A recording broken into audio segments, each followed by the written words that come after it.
Welcome dear students, मैं एजाज लड्डन फिर से एक बार आपका वेलकम करता हूं, स्वागत करता हूं आपका अपना यूट्यूब चैनल ब्रिलियंट नॉलेज में। तो यहाँ प्रश्न है, राष्ट्रीय वित्तीय संस्थान किसे कहते हैं। इस प्रश्न के पहले भाग में हमें बताना है कि राष्ट्रीय वित्तीय संस्थान हम किसे कहते हैं, और इस प्रश्न के दूसरे भाग में है इसे मतलब ये जो राष्ट्रीय वित्तीय संस्थान है इसे कितने भागों में बांटा जाता है, वर्णन करें। तो आइए इस प्रश्न के पहले भाग को पहले देखते हैं। यहाँ पे है वित्तीय संस्थान।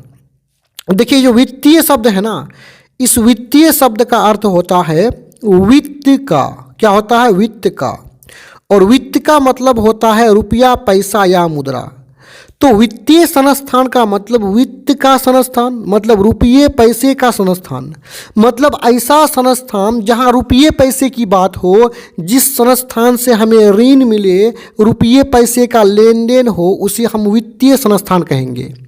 और इस वित्तीय संस्थान के आगे में राष्ट्रीय शब्द है, तो राष्ट्रीय का मतलब होता है राष्ट्र का, और राष्ट्र मतलब होता है देश। तो वैसा संस्थान जो राष्ट्रीय लेवल का हो, जो देश के लेवल का हो, जो राष्ट्रीय स्तर पर काम करे, देश के लेवल पर काम करे, राष्ट्र के स्तर पर काम करे, तो उसे राष्ट्रीय वित्तीय संस्थान कहेंगे। तो आइए उत्तर में और बारीकी से समझते हैं। यहाँ पे है ऐसी वित्तीय संस्थाएं जो देश के वित्तीय और साख नीतियों का निर्धारण एवं निर्देशन करता है। तो यहाँ क्या बोल रहा है कि ऐसी वित्तीय संस्थान मतलब वैसी वित्तीय संस्थान जो वित्तीय एवं साख नीतियों का निर्धारण एवं निर्देशन करता है। किसका निर्धारण निर्देशन करता है? वित्तीय एवं साख नीतियों का। और किस लेवल पर? किसके लिए? देश के लिए, पूरे राष्ट्र के लिए। अब यहाँ पे जो है कि ये वित्तीय का मतलब होता है फिर से वित्त का, और वित्त मतलब रुपया होता है। और शाख का मतलब हम समझ सकते हैं कि कोई भी वित्तीय संस्थान होता है उसका अपना शाख पत्र होता है, यानी उसका अपना जो चेक वगैरह होता है वो मुद्रा के तरह कार्य करता है, उसी को हम लोग शाख बोलते हैं। तो ये वित्त का जो नीति है, शाख संबंधी जो नीति है, उसका क्या करता है? निर्धारण करता है एवं निर्देशन करता है। निर्धारण करने का मतलब निर्धारित करता है, उसे बनाता है, उसको फिक्स करता है।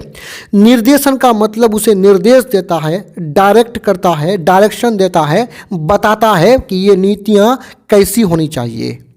मतलब हम राष्ट्रीय वित्तीय संस्थान उस संस्थान को कहेंगे जो वित्त और साख नीतियों का निर्धारण एवं निर्देशन करता है तथा राष्ट्रीय स्तर पर वित्त का प्रबंधन मतलब रुपये पैसे का इंतजाम करने वाले कार्यों का संपादन करता है। मतलब संपादन करने का मतलब होता है पूरा करना, तो इस कार्य को संपादन करता है, पूरा करता है। तो वैसे संस्थान को हम राष्ट्रीय वित्तीय संस्थान कहेंगे। अब इसे कितने वर्गों में बांटा गया है, आइए आगे समझते हैं।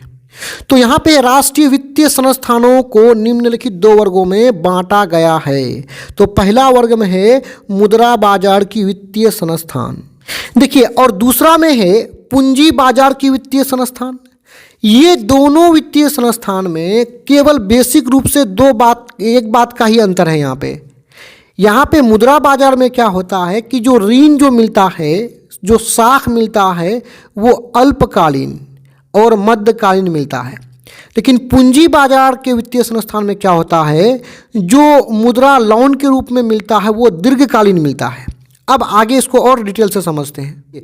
मुद्रा बाजार की वित्तीय संस्थान ऐसा मौद्रिक बाजार मौद्रिक मतलब होता है मुद्रा का, मुद्रा मतलब रुपया होता है। तो ऐसा मौद्रिक बाजार मतलब मुद्रे का बाजार, रुपया पैसा वाला बाजार, जहां उद्योग मतलब कल कारखाने, व्यवसाय मतलब बिजनेस के लिए अल्पकालीन एवं मध्यकालीन वित्तीय व्यवस्था, वित्तीय का मतलब होता है वित्त का, वित्त मतलब रुपया, तो वित्तीय व्यवस्था मतलब रुपये का व्यवस्था एवं प्रबंधन मतलब इंतजाम किया जाता है। कैसा?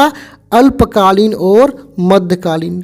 यहाँ पे जो अल्प शब्द देख रहे हैं, अल्प का मतलब होता है थोड़ा, और कालीन का मतलब होता है काल का, और काल मतलब समय होता है।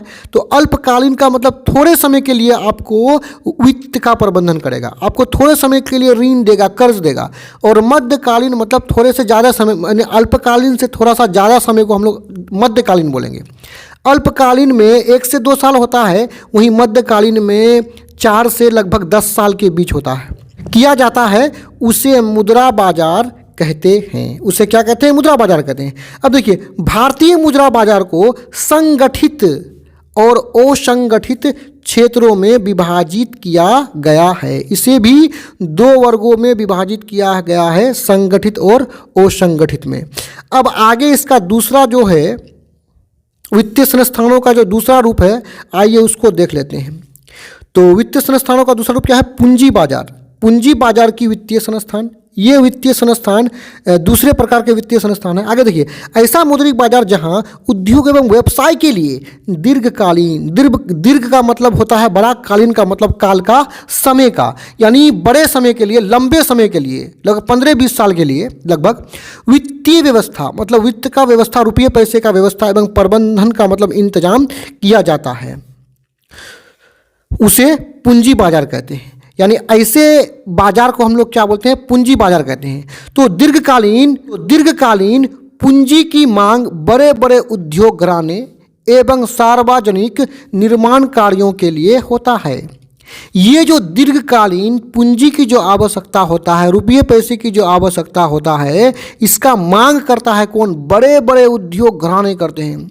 वैसे उद्योग घराने जो बड़े बड़े होते हैं, जिसे काफ़ी रुपया चाहिए, काफ़ी पूंजी चाहिए, और सार्वजनिक निर्माण कार्य के लिए किया जाता है। यानी सार्वजनिक मतलब क्या? जो बड़े बड़े सरकारी कार्य नहीं है, जैसे पुल बनाना, बड़े बड़े रोड बनाना, किसी ओवरब्रिज को बनाना, तो इस तरह के कार्यों के लिए जो है इस प्रकार के दीर्घकालीन पूंजी का क्या होता है? मांग होता है। तो यहाँ पे वीडियो समाप्त होता है। डिस्क्रिप्शन में और भी वीडियोज़ के लिंक है। धन्यवाद।